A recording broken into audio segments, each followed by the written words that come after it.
पाकिस्तान जैसा जो दुष्ट मुल्क है उसका मित्र एक बहुत ही शातिर मित्र है जिसका नाम है अमेरिका। जो रूस के साथ हुआ वो अब अमेरिका के साथ होने वाला है। सबको मालूम है कि जिस तादाद में ये मिसाइलें इस्तेमाल हो रही हैं, अमेरिका को इसकी कमी पड़ रही है ना। यूएस और ईरान के बीच ये जो चल रही है, तो इसमें मुझे नहीं लगता कि कोई आएगा। अमेरिका ने पाकिस्तान को बोला कि भाई आप अपना असला बारूद यूक्रेन को प्रोवाइड करेंगे युद्ध के लिए, उसके बदले आपको आईएमएफ का पैकेज दिलवाया जाएगा। कोई भी चीज बदली नहीं जाती। युद्ध फिर भी रूस और यूक्रेन के बीच चलता रहेगा और युद्ध ईरान और अमेरिका के बीच भी चलता रहेगा। अमेरिका मदद कर रहा था यूक्रेन की, उसका बदला पूरा किया है रशिया ने ईरान की मदद करके कि वो अमेरिका के खिलाफ जंग पे जाए।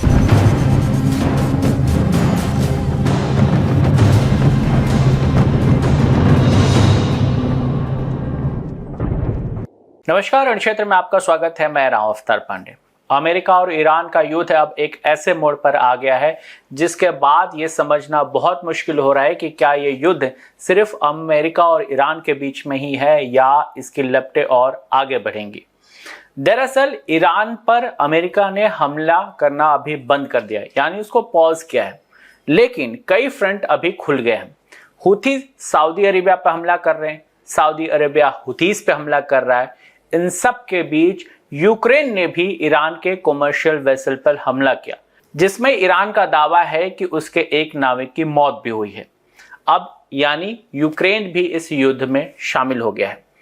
इन सब पर अब युद्ध किस मोड़ पर खड़ा है, यानी जो युद्ध स्टेट ऑफ हॉर्मुज से शुरू हुआ था वो बबल मंदेब होते हुए क्या कैस्पियन सागर तक पहुंचेगा। इन तमाम पहलुओं को आज रण क्षेत्र में समझेंगे और जानेंगे कि आज के दिन युद्ध किस मोड़ पे खड़ा है और यूक्रेन के इस हमले के बाद इस युद्ध की दिशा किस तरफ बदलेगी। और सभी पहलुओं को समझाने के लिए आज हमारे साथ मौजूद हैं मेजर समरपाल सिंह तूर। बहुत बहुत स्वागत है सर आपका। जय हिंद राम, कैसे हैं आप? जय हिंद सर, मैं बहुत बढ़िया सर। ये बड़ी ब्रेकिंग खबर सर कि यूक्रेन ने ईरान के वेसल पर हमला किया। आखिर यूक्रेन ने क्यों किया ईरान के इस वेसल पर हमला, और इसके बाद जो अभी तक युद्ध चल रहा था ये अब किस दिशा में जाएगी सर? पहली चीज तो राम, मैं एक चीज क्लैरिफाई करना चाहूंगा कि ये जो वारदात का जो दावा किया जा रहा है इसका कोई एविडेंस नहीं है। ये अभी बस अनुमान लगाया जा रहा है कि यूक्रेन ईरान और यूएसए के युद्ध के अंदर वॉशिंगटन का एक एलआई के तौर पे उतर चुका है जमीन पे, ठीक है।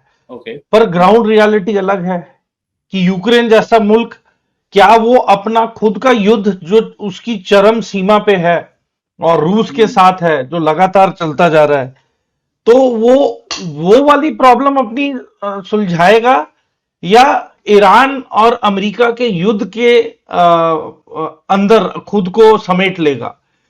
क्योंकि देखें, इतनी रिसोर्सेज भी नहीं है। ईरान यूक्रेन वो मुल्क है जिसकी लड़ाई अभी नफरी के खिलाफ चल रही है। इनके पास मैन पावर नहीं है लड़ाई लड़ने के लिए। और अगर ये ईरान के खिलाफ भी वार कर रहे हैं तो मुद्दा क्या हासिल कर रहे हैं और कब तक ये ईरान के खिलाफ सात समुद्र पार ये कितना इफेक्टिव हमला होगा, और वो रूसियों को संभालेंगे या अमेरिका की मदद करेंगे।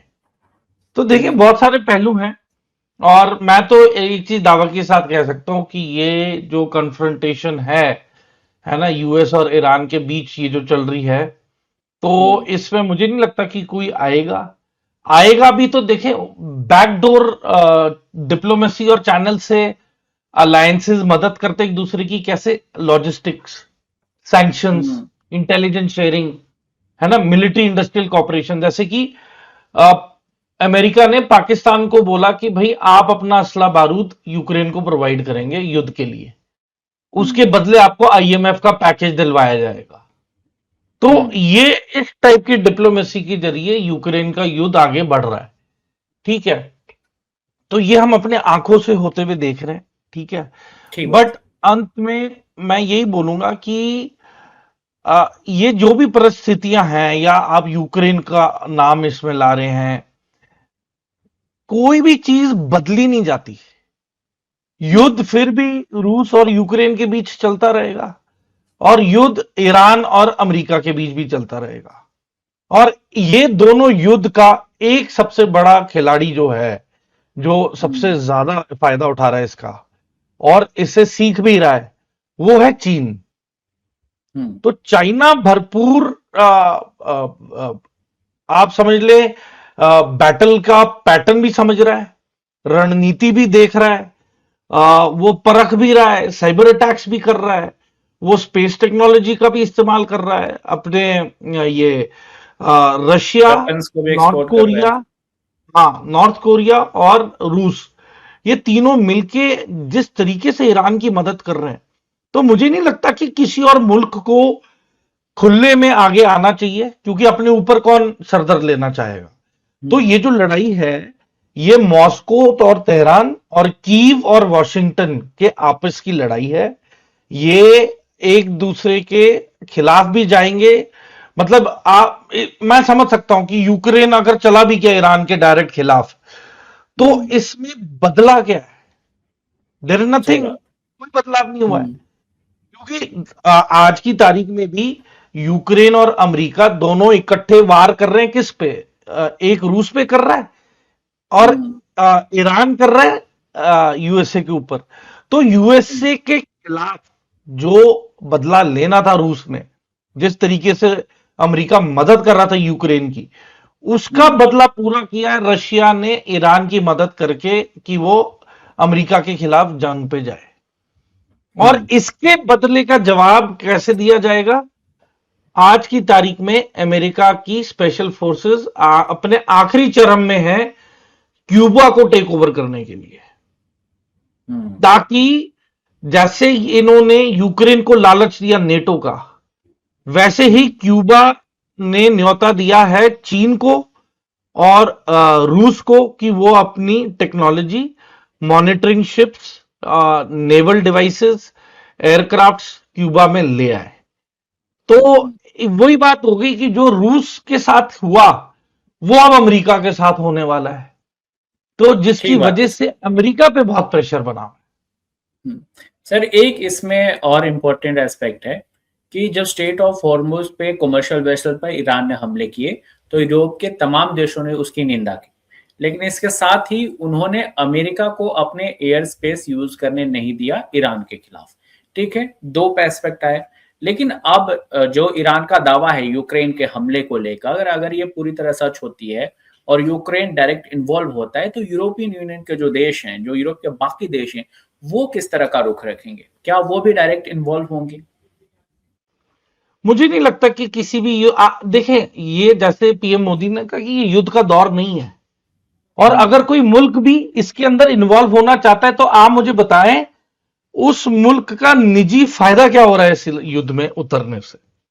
किसी को मुफ्त में तेल तो मिलने नहीं वाला, किसी को कोई ट्रेड में कंसेशन या डिस्काउंट तो मिलने नहीं वाला है, बल्कि उल्टा प्रेसिडेंट ट्रंप ने यूरोपियन यूनियन की नेटो फोर्सेस और नेटो लीडर्स को बोला कि आप अपना डिफेंस बजट 3 से 4% और बढ़ाओ और आप अमेरिका के हथियार खरीदो। तो उन पे ज्यादा प्रेशर पड़ गया। अब यूरोपियन यूनियन इस हैरानी में है कि अमेरिका के बोलने पे इन्होंने रूस से बिजली लेना बंद कर दिया, रूस से गैस लेना बंद कर दिया। फिर आया सर्दी का मौसम, उसमें भी आधे इलाकों में ना बिजली थी, ना गैस था, ठीक है, ना जनरेटर चल रहे थे, ना पानी उपलब्ध था। तो यूक्रेन की आधी से ज्यादा पॉपुलेशन तो यूरोप में अलग अलग मुल्कों में जाके सेटल हो गई है एज रेफ्यूजीज। तो यूक्रेन का वजूद ही नहीं बचा है। कल की तारीख में मुझे नहीं दिख रहा कि यूक्रेन ये युद्ध जीतेगा। ये तो अमेरिका ने एक, आप समझ ले, प्यादा अपने आगे लगाया हुआ शतरंज की चाल में, जिसमें कि रूस की आर्थिक स्थिति को बर्बाद किया जाए, उसकी मिलिट्री ताकत को कमजोर कर दिया जाए, ताकि अमेरिका अपनी डोमिनेंस को और भी बढ़ा चढ़ा के आगे दुनिया के सामने रखे। पर वो अब नहीं होने वाला। क्यों? क्योंकि रूस और चीन इकट्ठे हो चुके हैं। तीसरा, ईरान ने जिस तरीके से ड्रोन्स की बनाए, ड्रोन्स के इंजन्स की आर&डी की, इलेक्ट्रॉनिक कंपोनेंट्स की आर&डी की, मिलिट्री टेक्नोलॉजी के अंदर जो अपग्रेडेशन लाए, यही अपग्रेडेशन और लेटेस्ट सॉफ्टवेयर ईरान ने एज अ रिटर्न गिफ्ट उत्तर कोरिया को दिया, रूस को दिया, चीन को दिया, और बोला आप अपने वेपन सिस्टम और भी अच्छे करो, क्योंकि हमने आपके वेपन सिस्टम लेके इस पे तब्दीलियां की, तो ये बहुत ही बेहतरीन वेपन सिस्टम निकल के आया, तो आप भी ये करें। तो देखिए, इनमें आपस में सपोर्ट है, रशिया का सपोर्ट है, चाइना का है, उत्तर कोरिया का है, ईरान को पूरी बैकिंग है, एविएशन कोऑपरेशन है, ठीक है, स्पेस टेक्नोलॉजी से रिलेटेड कुछ भी इन्हें चाहिए, है ना, इमेजेस वगैरह वो है, इंटेलिजेंस शेयरिंग की वो अवेलेबिलिटी है, ठीक है, पॉलिटिकल बैकिंग है, ठीक है, सैंक्शंस के खिलाफ चीन ने, तो मैं बोल रहा हूं ना, $600 बिलियन की डील साइन की थी 2020 में, कि वो ईरान की आर्मी, नेवी, एयरफोर्स को पूरा रिवैम्प करके ताकतवर बना के आगे लेके आएगी। तो ये सारी चीजें तो इनके नाक के नीचे हो ही नहीं है। पर मैं एक चीज बताऊंगा कि अब वो समय चला गया कि ईरान न्यूट्रल रहे और बोलता रहे कि नहीं, हमारे साथ, हमारी किसी के साथ दुश्मनी नहीं, हम शांति चाहते हैं, वो दौर भी चला गया, ठीक है। रशिया ओपनली सपोर्ट कर रहा है, ठीक है, ये इसको, ईरान को, ठीक है, किसके खिलाफ? अमेरिका के खिलाफ। तो यूक्रेन का इसके अंदर ज्यादा से ज्यादा इंटेलिजेंस शेयरिंग और ड्रोन से रिलेटेड एंटी ड्रोन सिस्टम्स के और टेक्नोलॉजी का इस्तेमाल होगा ज्यादा से ज्यादा, पर मुझे नहीं लगता यूक्रेन का इससे ज्यादा कोई रोल होगा। It has a smaller role और टेक्नोलॉजी बेस्ड रोल होगा। ठीक बात है सर। एक बात यहाँ पे और एक पक्ष आता है सर कि अभी तक जो युद्ध चल रहा था वो अमेरिका और ईरान के बीच में चल रहा था। ईरान अमेरिकन बेसिस पर हमले कर रहा था और अमेरिका ईरान पर हमले कर रहा था। बाकी देश सपोर्ट कर रहे थे लेकिन कोई ऐसे सामने नहीं आया। अब ये जो ईरान ने दावा किया है कि उसके वेसल्स पे यूक्रेन ने हमला किया, यानी एक थर्ड कंट्री ओपनली ईरान पर अटैक कर रही है, उसके कमर्शियल वेसल पर अटैक कर रही है, तो क्या इस बात की संभावना है कि ईरान की तरफ से भी कोई देश इस तरह से स्पष्ट आकर हमला करे या कोई इस तरह की मिलिट्री कार्रवाई करे? देखिए राम, ये जैसे वर्ल्ड वॉर 2 हुआ था, ठीक है, एक एलाइड फोर्सेस थी और एक थी वो access, the power of access, वो 5 पावर, जिसमें जर्मनी, इटली शामिल थे, और भी 2-3 मुल्क शामिल थे जर्मनी के साथ, जो पूरे यूरोप में जिन्होंने पूरा गड़बड़ी मचा के रखी थी। तो मेन प्लेयर ही इटली थे, जर्मनी था इन्वॉल्व, ठीक है। मुसोलिनी और हिटलर, इन्हीं के 2 मुल्कों की फौजों ने मिलके पूरे यूरोप में हड़कंप मचा के रखा हुआ था, ठीक है। यूक्रेन में जो यहूदियों के जो कैंप थे, ठीक है, तो कुछ ये जूइश कैंप तो यूक्रेन में भी स्टैब्लिश थे जो जर्मनी के कंट्रोल में थे। तो इसके ऊपर मूवीज भी बनी है ना, कि एस्केप फ्रॉम सोबिबोर, ठीक है। एक था ट्रेबलिंका करके एक जगह है, वहां पे भी एक इनका था कंसंट्रेशन कैंप। तो ऐसे 2-3 हिस्टोरिकली देखा जाए तो यूक्रेनियन लोगों ने यहूदियों का भी काफी मतलब जर्मन्स की मदद करके इनके कंसंट्रेशन कैंप्स चलाए हैं, खत्म भी किया है ये यहूदियों को। तो देखें, हिस्ट्री को देखें और आज की तारीख में देखें, गुटबाजी चलनी शुरू हो गई है, और ये सेम पैटर्न है, कम्युनिस्ट वर्सेस डेमोक्रेसी।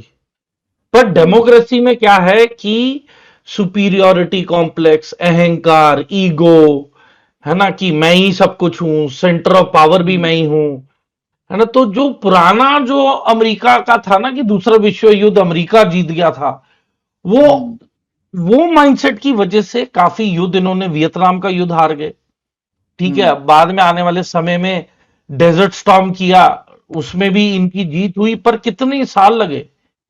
मतलब एक फादर जॉर्ज बुश सीनियर 91 में उसने ये पूरा देखा, उसके बाद 2001 में जॉर्ज बुश जूनियर।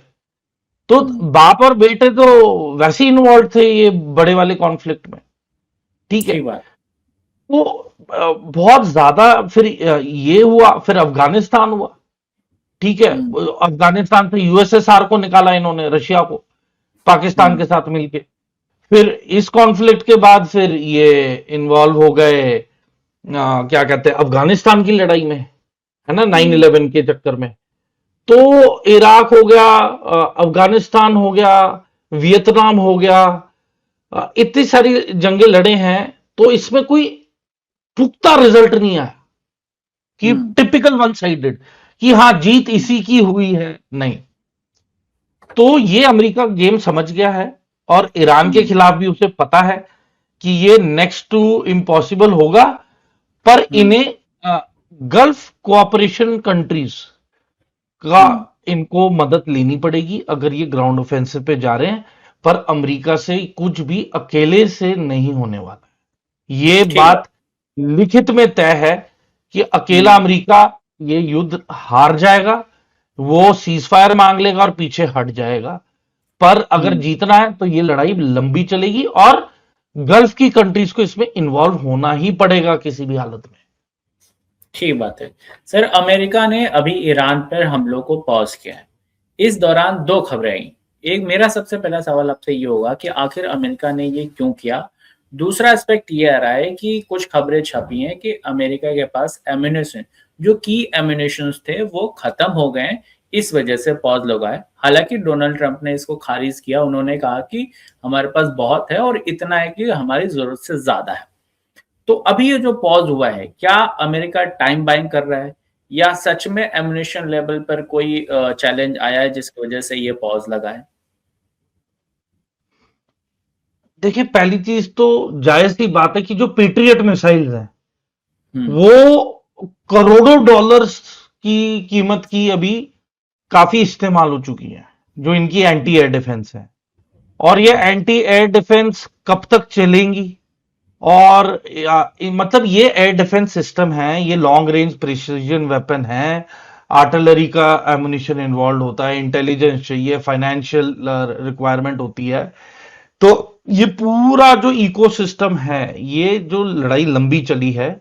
और देखिए, ये लड़ाई अलग अलग फ्रंट पे चल रही है आज की तारीख में। जमीन पे भी चल रही है, समुद्र में भी चल रही है, हवा में भी चल रही है, स्पेस में भी चल रही है, अंतरिक्ष में, और फिर इंफॉर्मेशन वॉरफेयर। तो ये जो बैटलफील्ड है, अब ये लैंड, एयर, सी, स्पेस और इंफॉर्मेशन, ये इन पांचों डोमेन के अंदर फैल चुकी है। ठीक बात है ठीक है, सर। तो इसमें देखें, रीअश्योरेंसेस इसमें नहीं होते। सैटेलाइट एक बार गई तो गई, इसमें जैमिंग भी होती है ना, आपने इंटेलिजेंस डिनाई भी करना होता है। तो बहुत सारी चीजें हैं इसमें इन्वॉल्व, जिसकी वजह से इनका जो एमुनिशन है, एंटी एयर डिफेंस, उसकी लिमिटेशन हो गई है। उसमें इन्हें बहुत ज्यादा दिक्कत आ रही है, और हम्म। इसका समाधान रातों रात नहीं निकलेगा। इसमें ये क्या करेंगे, ये टैक्टिकल पॉज लेंगे।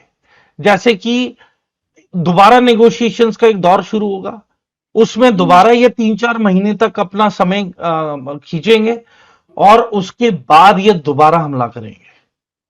तो जायज ठीक सी है। बात है कि ये समय खरीद रहे हैं। और हम्म। पूरी दुनिया को पता है, आजकल टेक्नोलॉजी और खबर हर जगह अवेलेबल है, कि हम्म। इनके पास शॉर्टेज है मिसाइलों की। इसमें कोई दो टुक वाली बात नहीं है कि कोई आश्चर्यजनक बात हो जाए, नहीं। सबको मालूम है कि जिस तादाद में ये मिसाइलें इस्तेमाल हो रही हैं, अमेरिका को इसकी कमी पड़ रही है। और इस कमी को काउंटर करने के लिए इसे अपना जो लड़ाई का मोमेंटम है, गति है, हम्म। उसे धीमा करना पड़ेगा। उसके लिए ये नेगोशिएशंस के बहाने ढूंढेंगे। ठीक बात है सर। स्ट्रेट ऑफ हॉर्मुज पर ईरान की जो कार्रवाई हुई, उसकी वजह से ग्लोबल एनर्जी सप्लाई बहुत प्रभावित हुई। अब एक नया एस्पेक्ट आ रहा है, वो बबल मंदेब का है। वहां पर हुतीज की कार्रवाई के बाद जो कमर्शियल वेसल्स थी, उनकी जो शिपिंग्स थी, उनकी संख्या बड़ी तेजी से घटी है। एक रिपोर्ट के अनुसार संडे को लगभग 12 या 11 शिप्स हैं जिन्होंने क्रॉस किया है, और यहां से लगभग 12% टोटल ग्लोबल एनर्जी का पूरी सप्लाई होती है। तो क्या ईरान जो स्टेट ऑफ हॉर्मुज में कर चुका है, वही कोशिश कर रहा है वो यहां पर करने की, हुथीस के माध्यम से? देखिए, पहली चीज तो जो नाम है ना, बाब अल मंदेब, जी। उसका वर्णन ही ये होता है कि गेट ऑफ टीयर्स। हम्म। तो बाब अल मंदेब में इतनी लड़ाइयां लड़ी गई हैं, इतने जी। वहां पे समुद्री किश्तियां वहां पे डूबी गई हैं, है ना, और लड़ाइयां हुई हैं यहाँ पे। ऊपर से देखिए, ये ज्योग्राफिकली बहुत इंपॉर्टेंट है, ठीक है, हम्म। क्योंकि इससे रेड सी कनेक्ट होती है गल्फ ऑफ एडन के साथ, ठीक है, हम्म। ये एक क्रिटिकल फीचर है, ठीक है। और ये जाके वहां से फिर अरेबियन सी, इंडियन ओशन के साथ कनेक्ट होती है। और इसके पश्चिम में अफ्रीका है, ठीक है, हम्म। और पूरब में इसका अरेबियन पेनिनसुला है, जो सऊदी अरब हमने देखा है, ठीक है। हम्म।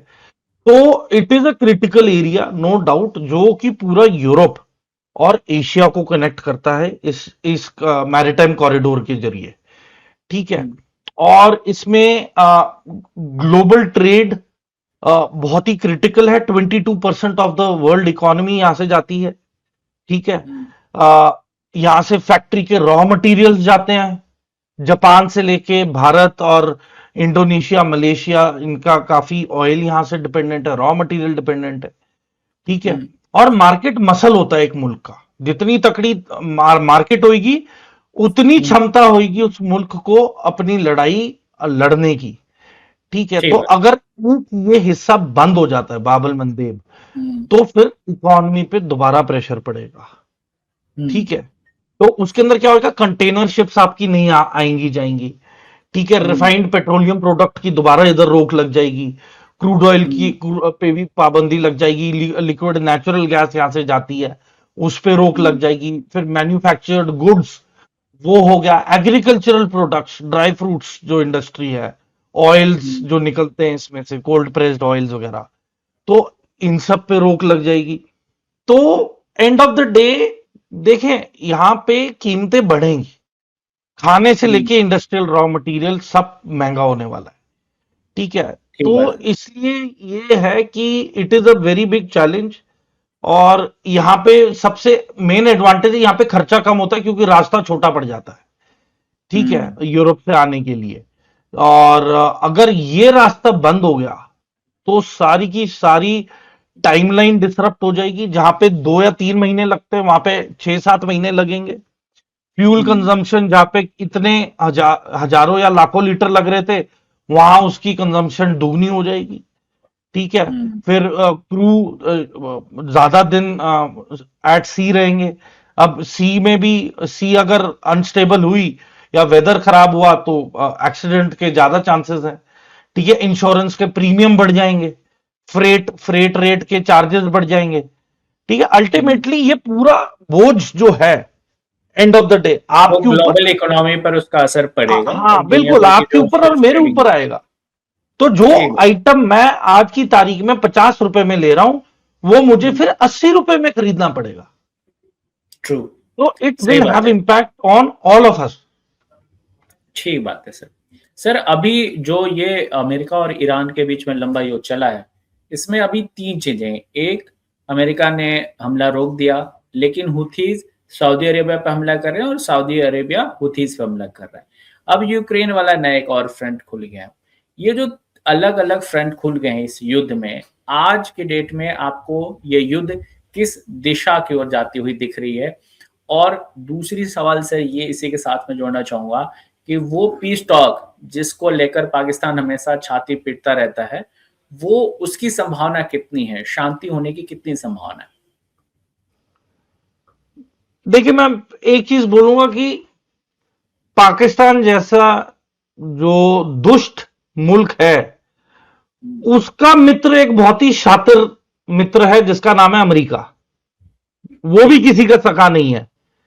तो हुँ। धोखे देने वाला और धोखा लेने वाला, ये दोनों अब इकट्ठे हो चुके हैं।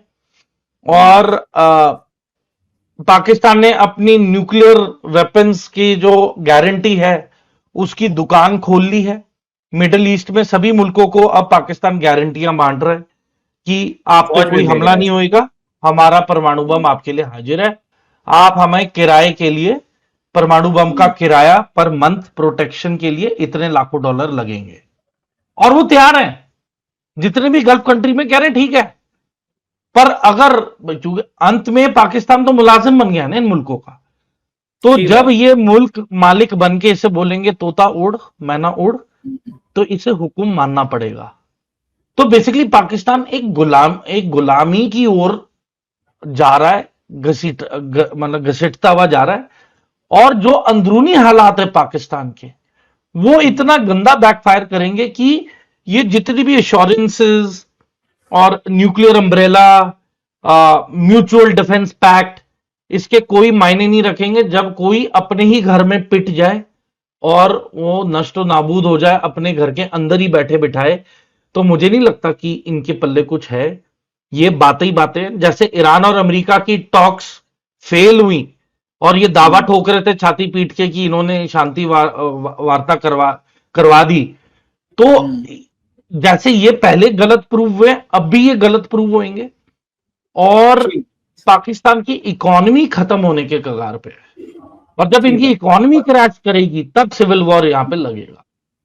ठीक बात सर। अमेरिका और ईरान का जो युद्ध है आज के डेट में, अभी जब पॉज लगा हुआ है, तो क्या अब ये शांति की ओर बढ़ेगी या कुछ समय बाद ये दोनों एक दूसरे पर फिर से हमला करेंगे? देखिए, यहां पे शांति तो इतनी जल्दी बहाल नहीं होगी। आपने पूरी ग्लोबल शिपिंग इंडस्ट्री को डिसरप्ट कर दिया है, आपने एनर्जी मार्केट्स को तबाह करके रखा हुआ है ना। इंश्योरेंस इंडस्ट्री को रातों रात बर्बादियां हो गई हैं, उनकी नुकसान इतना ज्यादा हुआ है ना। मैन्युफैक्चरिंग, सप्लाई चेन और लॉजिस्टिकल कंपनीज को बहुत लॉस हो रहा है, उनको खर्चा ज्यादा उठाना पड़ रहा है, सिक्योरिटी 3 गुना ज्यादा बढ़ा के प्रोवाइड करनी पड़ रही है।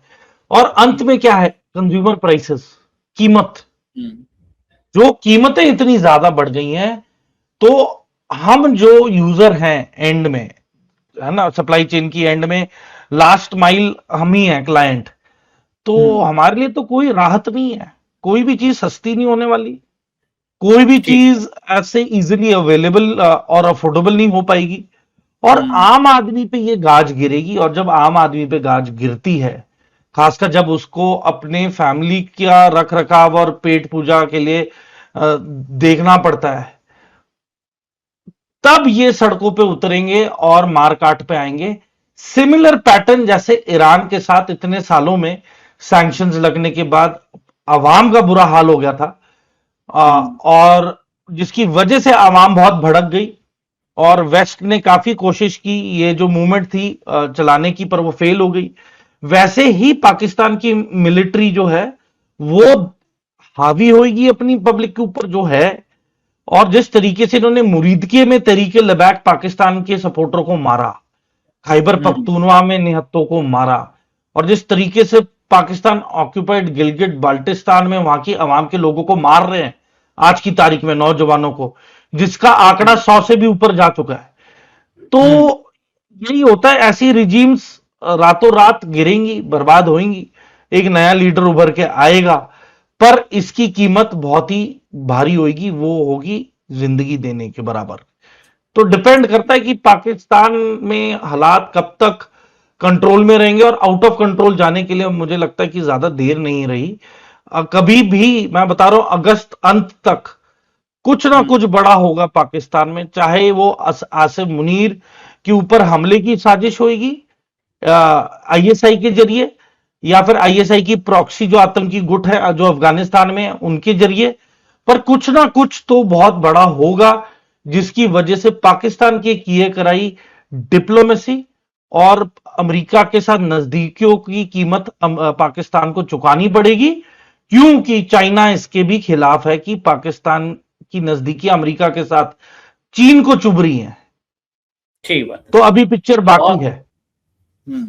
बहुत बहुत शुक्रिया सर तमाम पहलुओं को समझाने के लिए। आपको ये वीडियो कैसी लगी कमेंट बॉक्स में जरूर बताएं। इसके साथ ही वीडियो को लाइक और शेयर करना बिल्कुल ना भूलें। धन्यवाद।